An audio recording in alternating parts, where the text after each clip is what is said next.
yeno bimbe so mi tawi do galle mi waddano annene awa wadde ne garda fota kam galle mi waddano do tan gonno men der galle mi yalta tawi do kay eyo der do kay tani do no batta ko won don kadi woppu dum ko bulkuntu ha ko bulkuntu be gaddani ma atay mi tani do yimata atay wala na wona ñande fo kay ada wasano tawde mi don jarata hade ñamde ha jinmi ko foftade seeda ay wona bismillah hade be fubbude bismillah haye galle men non yeeyi non no feewi hoto feppiji di ngoni feppiji nan dano odo waxtu kay adande feppiji di ko bo hodbe hande ha yawani assalamu alaikum wa alaikum salam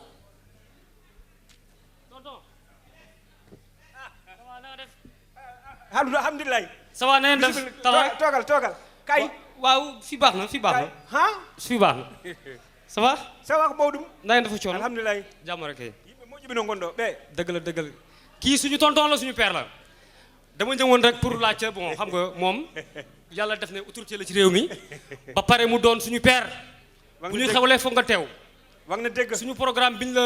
tuddee woon inshallah dimanche la moo tax ma ñëw xool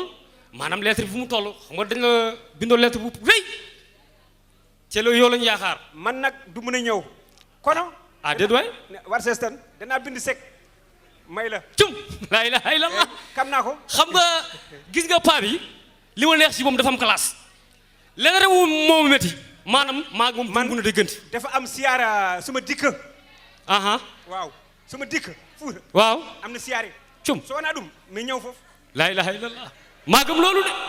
toroor sama ngaari jama wala du noonu tata ay keem naa sax lu nekk fi keem naa cum laa ilaaha illallah Cheikh xaw ma kañ laa ko di gis kii moom su ma demee inshallah ba woon ko gars yi rek ay déedéet damay xam ne keem naa ko tubaab du moromu naar man nuy na ndoy soo demee man nuy na ndoy inshallah nuy na jaañ inshallah yow ajaram waaye nag damaa bëgg nga def délégation bu rëy ñëw wuy suñu yaay suñu père am na siyaare Fuuta barke yàlla suñu adum mi ar ndeysaan jërëjëf Gadio ajaram waa tata man keem naa li ma la may keem naa merci beaucoup waa tata kon maa ngi yeewee ko ajaram jërëjëf père nuy na ndoy nuy na jaañ voilà nuy na Aliou Jaañ Mboor waaw wala ñëpp nuy naa paa bi daal moom classe ay maɓɓe ko moƴƴi ko so mbaɗi organisation molnaɗo ɓa moole wonat ɓeɗo jolfuɓe ne mbaɗi fayida ɓeɗo mawni me legal menen ngal a yejjiri ndeysan gogo sohna mbaɗɗa kaw haadi no mbaɗɗa aɗa selli no mbaɗɗa e tampere jam tan ni mi wayri yiidema mawɗum ni kaw haadi a heftinanimi noppam cukke ɓooɗe mi heftinani mum gonga kay en ɓayniri an noon hecci hanki tan en jiidiri gonga bisimilla tan dal bisimilla min Aïcha jotodiral sukaɓe jo haalpulaar en wadɓe ɓeɗo fedde gendiyankoɓe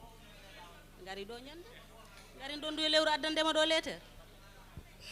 jettodiren ala wona gaccodiren de ko jaggodiren fedde wiyetede festival jettodiren de eyyi kay arandi minen hitande fof ko an min teddinirta bisimilla ma rawane noon min jiyanima kono hikka emin ɗaminima mbimi noon yomi ar min namdoma kalna kam holɓe poɗɗa ardude saabu minen emin teddinma min mbaɗa programme amen guilay joni min jaɓɓoma saabu emin jinma ko an min teddiniri programme amen mami ar ma ar en jeeheren mami ar ala kaw haadi rawane on teddiniri wona kamɓe tudno bana ɓataki teddugal mami ar rawane noon a arani min mettini min jiiɗi noon ko hikka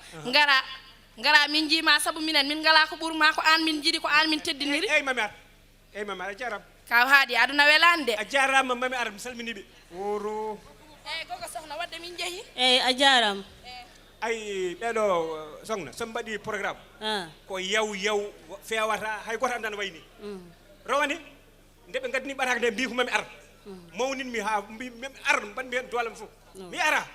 halpulaar so mbaɗi moƴƴata moƴƴata mi yahani haɓe ɗamini mami addu ngaalu ha heewa mi yahani haala ma ne heewi an hol sababu oɗo jolfo ummiɗo ɗo joni o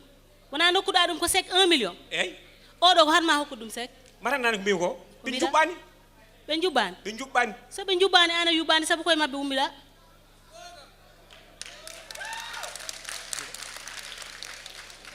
jinmi ko ganda poɗɗa ko artirde hakkille ma o an mata yejjit ka gendiyanke gonnoɗa ala fof ta janggani ɗo e duɗe pular ala fof ta jangguinani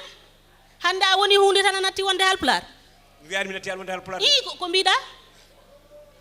waaɓe no maɓe min jaakime yimɓe ɓe wona yimɓe soɓe ngala haydara tan koɓe halpular en soɓe dañi hunde tan ɓe gonti goɗɗum ɗum hol sababu ɗum te leggal ɓoyde ɗum e ndiyam wattata ɗum norode sa anduno ko wone halpular e ko ummi ko e halpular e wonde halpular no wawi risde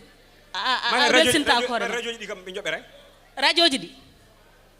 an kala ko nanda ɗo ko animateur uji halpular ɗi mbaɗ ɗum holɗum i holɗum holɗum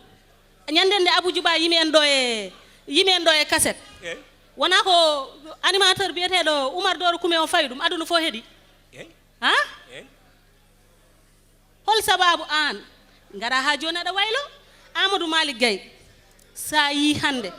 yimɓe jejjita ɗum ko golle ɗe wanno ɗo en Mamadou Samba Diop murtuɗo aduna gasat yejjitaka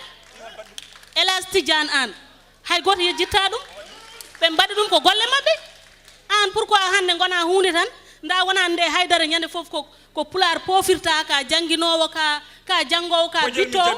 hande gona hunde tan mbiyaɗa waylo holto pawɗa ɗum bojel elli a kalɗa koko gonga mi jaaɓi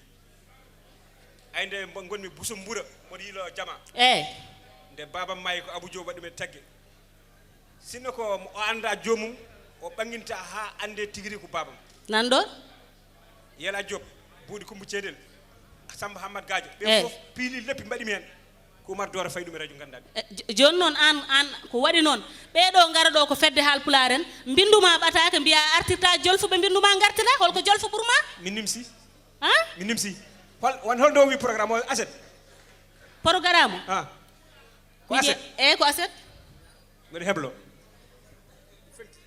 i ko keblotoɗa hande argay wona hande o ko waɗanta ni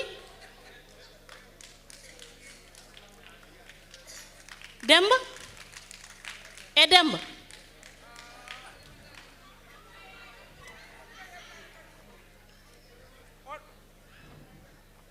ɗum ɗo wona min ndene Fouta eyyi mboɗo waɗe puccu ko wahluma ñon joni ko wahluma wona ko min wonno eyyi mi wonti halpular hande eyyi andi ndekete kalɗa ko gonga ɓeɗo haaloɓe radio ji eyyi kamɓe gartiri pine men fof gartiri hanki men ha hande o andi holko woni wallahi wallahi wallahi ƴew hamme Amadou Ly ɓe jaɓi ɗum noon en jahat hande wona hande i ko janggo jehen janggo paɗen ha ɓawa janggo jehen hande paɗen ha janggo jehen aywa bandiraɓe on paami tigi rigui holko escatio yara ene waɗi wonɓe men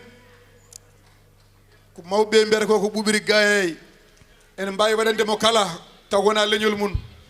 Dji Abdoulaye Elimane Diakhay ɓen merci